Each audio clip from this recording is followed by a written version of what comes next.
Hey hockey fans, welcome to another episode of Central Intelligence. I'm your host for the week, Peter Theodos. Last week we got to meet the voices of the Central Division.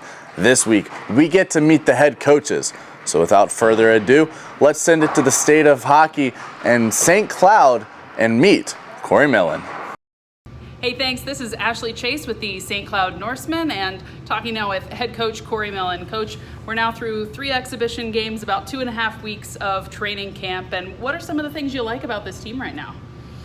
Well, I mean, I think, compared to last year, I think you always have a tendency to do that, is that we have a bunch of guys that have returned and have a little understanding of what we're going to be looking to do. So I think that's always puts us a little bit ahead.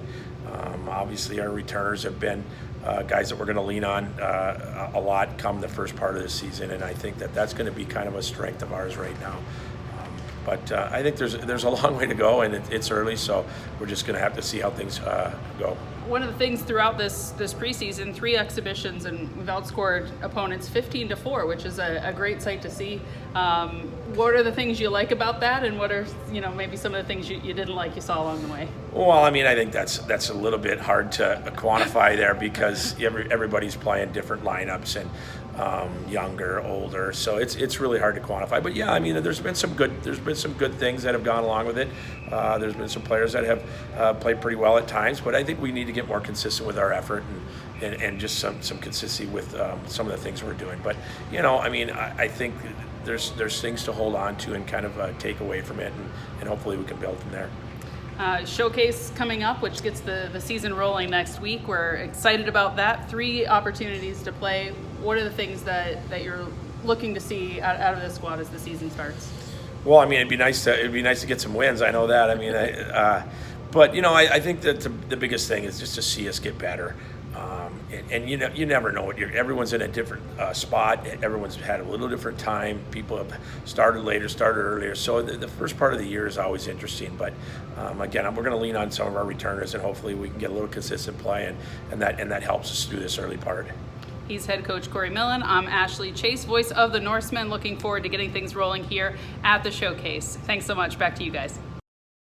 Let's keep it in Minnesota. We'll take it south this time to Austin, Minnesota, and meet Steve Howard. Hello, Central Intelligence. My name's Jared Becker, Director of Business Operations for the Austin Bruins. I am joined today by head coach and general manager Steve Howard. Coach, last season, a little bit of a heartbreak. You guys ended really well, 8 straight games to finish off the regular season, just missing the playoff by 1 game. This season, though, the goals are set high. You want to bring that Robertson Cup here back to Austin. Well, obviously we'd like to make the playoffs, that's first and foremost, but we haven't had the Robertson Cup here to Austin quite yet. It's been here, but unfortunately they lost the games. So our goal obviously is to make the playoffs first and foremost.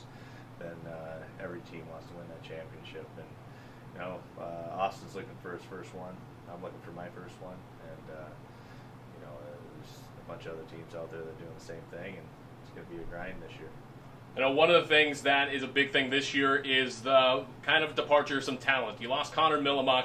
Barrett Brooks is up starting in the USHL. I mean, when you take a look at things, you have a strong group of returning players, as in Carson Riddle, Frank DeVorney, Hudson Hodges, and then you have a couple of new and upcoming talents this season. I mean, what are you looking for out of all of them from both returners and new players?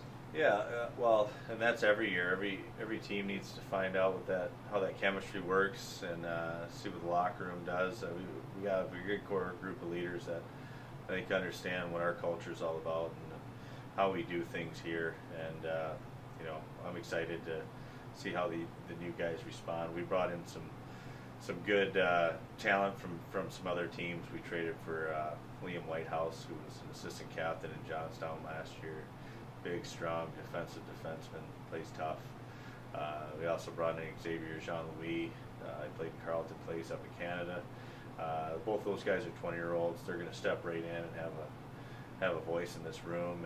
And I'm looking for Carson Riddles and Frank DeVornay's and Ethereum Deasings and all of our veterans from last year that came back. I hope that they can help instill what our culture is all about, how we do things here, and the young guys follow. That's the key to success, I think, with a good organization is you just reload. You know what I mean? Hockey season's just around the corner, Central Intelligence fans. A lot of action going to be going on here inside Riverside Arena throughout the whole year. We look forward to welcoming you next time here inside Riverside Arena. Let's send it down to the new team in the division in North Iowa and meet their new head coach. Thanks, guys. Austin Droughty here from the North Iowa Bulls with head coach and general manager Todd Sandin. Time to start the season here with first preseason game coming up this week. Actually, this is coming out on Wednesday, so it's tonight against Shattuck St. Mary's. Todd, how you guys doing? Doing good, Austin. Thank you. Well, you guys have been in practice for about a couple of weeks now. This group is primed and ready to go for the preseason to start, regular season next week. What's the makeup of the team right now? Well, I mean, right now you're looking at 8 defensemen, 3 goalies, and 16 forwards. So we're a bit flush on numbers and probably need to make some decisions this week after the wrap-up of the exhibition games that we have ahead of us. Got a chance to get some situational work in, scrimmage on Monday against the Des Moines Buccaneers out of the United States Hockey League. Group that I think I saw has 16 Division I commitments, so you guys got a pretty good test against them on Monday. What did you see from your group? Where were they maybe most competitive?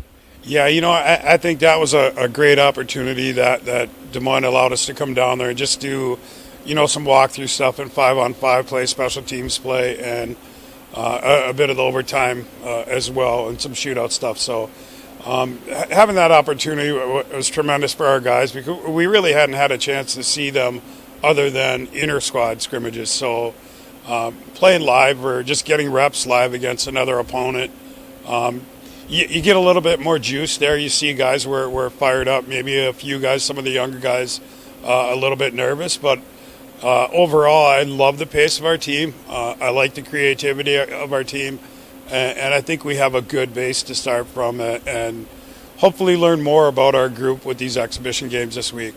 Kind of reaching the point of practice and preseason where the guys are ready to see somebody else?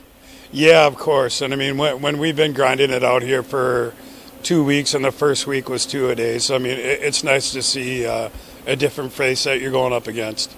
Thanks, Todd. Austin, thank you very much. That's Central Intelligence from Mason City with the North Iowa Bulls. Back to you guys.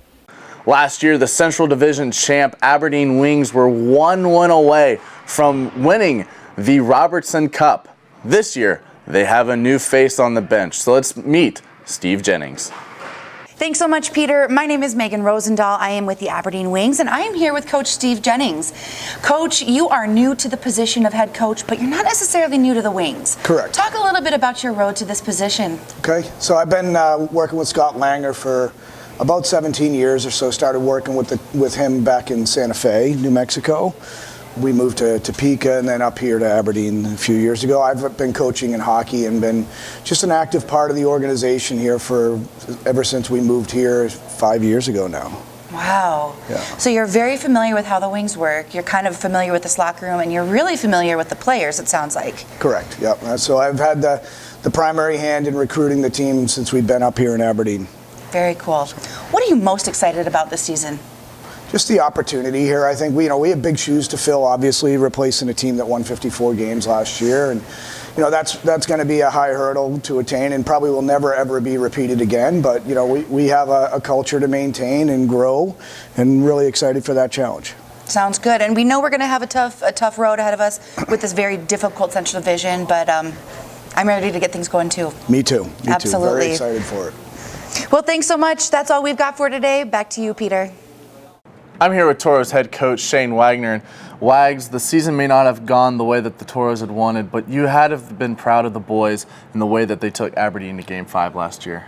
Yeah, I mean, it's definitely not how we had it drawn up, but I was real pleased at the effort there at the end. That was a good team that we had to face, and the guys, I mean, they gave it their all until it came down to that last overtime. But no, I was real pleased with it. They were a good bunch of kids that just worked their tails off there, and unfortunately, yeah, it ended, but I was real pleased to see that they played to their level that they could.